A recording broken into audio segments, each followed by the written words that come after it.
سب سے زیادہ حسین ایمان کس کا ہے؟ حضور نے صحابہ سے پوچھا، صحابہ نے پہلا جواب دیا فرشتے۔ فرمایا وہ کیسے ایمان نہیں لائیں گے، وہ تو اپنے رب کے پاس ہے۔ پھر انہوں نے عرض کیا پھر رسول، وہ رسول کیسے ایمان نہ لائے، ان پر تو وہی ہوتی ہے۔ پھر ڈرتے ڈرتے کہا ہوگا پھر ہم ہیں، تم کیسے ایمان نہ لاتے جبکہ میں تمہارے مابین موجود ہوں؟ پھر آپ نے فرمایا میرے نزدیک حسین ترین ایمان ہمارے ان بھائیوں کا ہوگا جو میرے بعد آئیں گے، لَإِخْوَانُنَا الَّذِينَ جو آئیں گے میرے بعد، یاتون من بعد، انہیں تو کچھ اوراق ملیں گے جن میں قرآن لکھا ہوگا، اس پر ایمان لائے گا۔ میں تو موجود نہیں ہوں گا کہ مجھے دیکھ کر یا میری باتیں سن کر ایمان لائے، انہیں تو قرآن کے اوراق ملیں گے، ان سے ایمان لائیں گے۔ ان کا ایمان حسین ترین ہے۔ اب یہاں حسین ترین تو ایمان ان کا ہوا، لیکن افضل ترین ایمان کس کا ہے؟ صحابہ کا ہے۔ افضل اور ہے، حسین اور ہے۔ افضل ترین وہ تو یہ ہے، کہا گیا ہے کہ بڑے سے بڑے ولی اللہ کا ایمان بھی ادنا سے ادنا صحابی سے بھی کم تر ہے، کہ ادنا سے ادنا صحابی کا ایمان بھی بڑے سے بڑے ولی اللہ کے ایمان سے بڑھتا ہے۔ اور یہ صحیح ہے، صحابہ کے ایمان وہ شاید دیگر تھا، شاید دیگر، اس کی نوعیت ہی اور تھی، لیکن حسین ترین ایمان حضور فرما رہے ہیں ہمارے ان بھائیوں کا ہوگا جو میرے بعد آئیں گے، انہیں میری صحبت تو نصیب نہیں ہوگی، میری زیارت نصیب نہیں ہوگی، ہاں انہیں اوراق ملیں گے جن میں کتاب اللہ موجود ہوگی، اس سے بھی ایمان لائیں گے۔ اللہ تعالی ہم سب کو ان میں سے بنائے، اس کتاب کے ساتھ ہمارا وہ تعلق ہو جائے تب نا، تو حسین ترین ایمان سے اللہ تعالی ہمیں نواز دے گا۔ اسی طریقے سے جہاد کا معاملہ ہے۔ آپ کو معلوم ہے میں نے کئی مرتبہ جہاد کی 3 منزلیں بیان کی، پھر ہر ایک کے اندر 3 سب سٹوریز ہیں، درمیانی منزلیں 9 ہیں۔ پہلی کیا ہے؟ نفس کے خلاف جہاد، اور 9ویں آخری کیا ہے؟ بالفعل جان ہتھیلی پر رکھ کر جنگ کے لیے، اللہ کے لیے قتال فی سبیل اللہ، یہ ہے 9ویں منزل۔ تو بلند ترین کون سی ہوئی؟ 9ویں۔ اہم ترین کون سی ہے؟ افضل ترین کون سی ہے؟ پہلی۔ حضور سے پوچھا گیا ای الجہاد افضل ہو یا رسول اللہ، اے اللہ کے رسول سب سے افضل جہاد کس کا ہے؟ فرمایا ان تجاہد نفسک فی طاعت اللہ، افضل ترین جہاد یہ ہے کہ تو اپنے نفس کے خلاف جہاد کرے اور اس سے اللہ کا مطیع بنائے۔ افضل تو یہ ہے، ظاہر بات ہے پہلی منزل ہوگی تو دوسری بنے گی نا، دوسری ہوگی تو تیسری بنے گی، لیکن یہ پہلی 2 منزلیں طے کیے بغیر جو تیسری منزل پر کود جاتے ہیں، ان کا جہاد کیا ہوتا ہے؟ قتال کیا ہوتا ہے؟ اپنے نفس کے لیے ہوتا ہے، اپنی شجاعت کے اظہار کے لیے ہوتا ہے، مال غنیمت کے حصول کے لیے ہوتا ہے، کسی حمیت جاہلی میں ہوتا ہے، کسی قوم پرستی کے لیے ہوتا ہے، کسی وطن پرستی کے لیے ہوتا ہے، وہ جہاد فی سبیل اللہ تو نہیں ہوتا۔ ہاں پہلی منزلیں آپ پہلے طے کر لیں، رفتہ رفتہ چڑھے، لَتَرْكَبُنَّ طَبَقًا عَنْ طَبَقٍ، رفتہ رفتہ درجہ بدرجہ وہ آپ بڑھیں، تو بلند ترین منزل، بلند ترین وہی ہے قتال فی سبیل اللہ۔ اس لیے فرمایا یہ اللہ کی محبوبیت کا مقام ہو جائے گا، جیسے یہاں بھی فرمایا ہے کہ جو میں اس سے محبت کرنے لگتا ہوں جو نوافل کے ذریعے سے میری طرف تقرب اختیار کرتا ہے۔ اب ان دونوں چیزوں کو سمجھیے، دیکھیے جو پہلی طرح کا جو ہے، جو تصوف ہے یا تقرب اللہ ہے، سلوک ہے، اس میں کرامات نہیں ہوگی، یا ہوں گی تو بہت کم ہوں گی، نہ ہونے کے برابر ہوں گی۔ ان کے تذکرے آپ سنیں گے نہیں، صحابہ کرام سے کوئی کرامات زیادہ آپ سنتے ہیں کبھی؟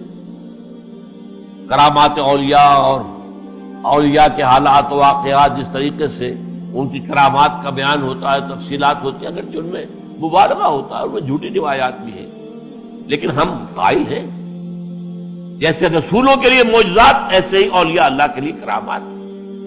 اللہ تعالیٰ بعض چیزوں سے ان کی بزرگی ظاہر کر دیتا ہے کہ واقعی ان کا قرب ہے، اللہ کے ہاں کوئی مقام ہے، ظاہر کر دیتا ہے، لیکن یہ ان کے اپنے اختیار پہ نہیں ہوتا، نہ معجزہ نبی کے اختیار پہ ہے، معجزہ اللہ دکھاتا ہے، اللہ کی قدرت کا ظہور ہوتا ہے، وہ رسول کے اس سے نہیں ہوتا.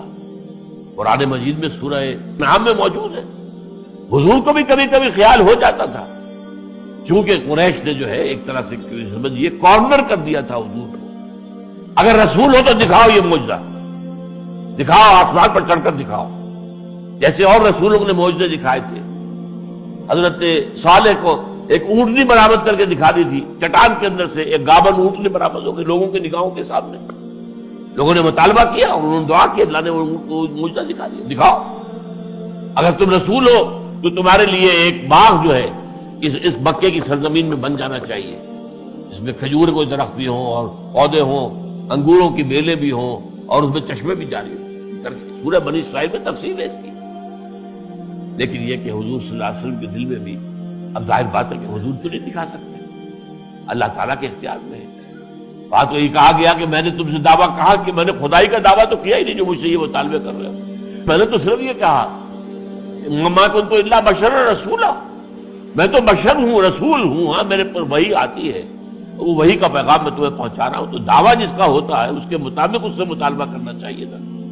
لیکن بہرحال حضور کے بہت سے چاہنے والے بھی اس مطالبے کے آگے جو ہے انہوں نے ہتھیار ڈال دیے. حضور کے ایک پھوپھی زاد بھائی تھے، اگرچہ وہ ابھی ایمان تو نہیں لائے تھے لیکن حضور سے ہمدردی رکھتے تھے، دوستی رکھتے تھے، دلچسپی رکھتے تھے، آپ کی صحبت میں بھی آتے تھے.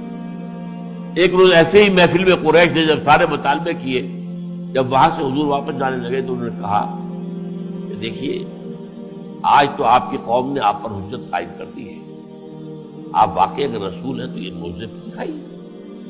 ان کی تو حجت آپ پر آ گئی. تو سوچیے کہ حضور کی جان کیسے شکنجے میں آ گئی. اللہ دکھاتا نہیں.